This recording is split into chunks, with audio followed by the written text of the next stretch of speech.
Olha, foi uma noite daquelas, um verdadeiro desastre, um colapso que, sinceramente, pouca gente consegue explicar. O Palmeiras foi para Quito jogar a semifinal da Libertadores e voltou de lá com uma derrota que deixou todo torcedor de queixo caído. Hoje a gente vai tentar dissecar o que deu tão errado e entender como é que o sonho do Palmeiras virou esse pesadelo que agora, exige uma virada histórica. 3-0, esse foi o placar. E, sendo bem honesto, saiu muito barato. Pelo que foi o primeiro tempo, gente. Sério, poderia ter sido 4, talvez até 5-0. Foi um domínio assim absoluto da LDU, fizeram o que quiseram em campo. E aí fica a grande pergunta, né? Como? Como que um time tão competitivo, tão bem treinado como o do Abel Ferreira, que no papel é, vamos combinar, muito superior, foi completamente dominado desse jeito?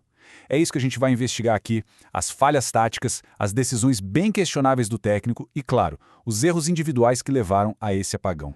Para a gente começar a entender essa derrota, o primeiro ponto é o cenário. Sim, jogar em Quito, na altitude, é sempre um desafio gigante, todo mundo sabe disso. Mas, como a própria equipe admitiu depois, um placar de 3-0 não dá para justificar só com isso. Tinha algo muito mais profundo acontecendo ali no campo. E o contexto mostra bem o tamanho do problema. A LDU não é só um time bom em casa. Nessa Libertadores, eles são simplesmente perfeitos em Quito. Pensa só, 6 jogos, 6 vitórias, 12 gols marcados e o mais impressionante, nenhum gol sofrido. 0. Eles transformaram o estádio deles numa fortaleza, onde Botafogo e São Paulo, por exemplo, já tinham caído. Então vamos lá, vamos fazer a autópsia do que aconteceu naqueles primeiros 45 minutos que foram catastróficos. Foi ali que a história do jogo foi escrita. E essa frase aqui resume tudo, perfeitamente. A LDU simplesmente amassou o Palmeiras, atacando sem parar pelos lados. O lateral Kelvin foi engolido pela esquerda e até o Piquerez, que a gente sabe que é um ótimo marcador, sofreu demais. Não é à toa que as jogadas dos gols nasceram todas por ali. O outro problemão foi o espaço. Sabe, tinha um verdadeiro deserto entre o ataque e a linha de meio campo do Palmeiras. Toda a bola que a LDU conseguia botar ali criava perigo. Faltou compactação e a ajuda defensiva de jogadores como o Veiga e o Felipe Anderson foi quase nula, o que deixou a defesa totalmente exposta. Então, o ponto crucial é esse. Foi uma tempestade perfeita de erros. A postura do time foi impotente, sabe? Muito, mas muito abaixo do padrão competitivo que a gente conhece. Tiveram falhas individuais claríssimas, como a do Murilo no terceiro gol. E, mais uma vez, se não fosse o goleiro Carlos Miguel, que fez pelo menos umas 3 defesas milagrosas, o Palmeiras poderia ter voltado de Quito já eliminado.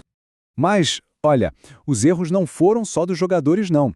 As decisões do Abel Ferreira, que é um técnico geralmente brilhante, também tiveram um peso gigantesco nessa derrota.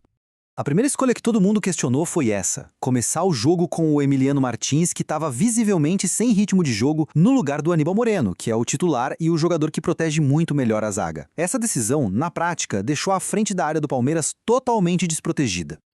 Aí, na coletiva, o Abel justificou dizendo que o Moreno teve uma lesão depois do jogo contra o Flamengo. Só que, sinceramente, o argumento soa bem esquisito. Pensa comigo, se o jogador já estava sem condições desde domingo, por que ele viajou até Quito só para ficar no banco de reservas? A conta não fecha direito. Outra decisão considerada bem ruim foi a escalação do Rafael Veiga para esse jogo específico. Ele tinha uma missão defensiva que era super importante, mas hoje ele tem uma entrega física que não é ideal para um jogo de altíssima intensidade na altitude. O resultado? Ele foi completamente superado e não conseguiu ajudar na marcação como o time precisava.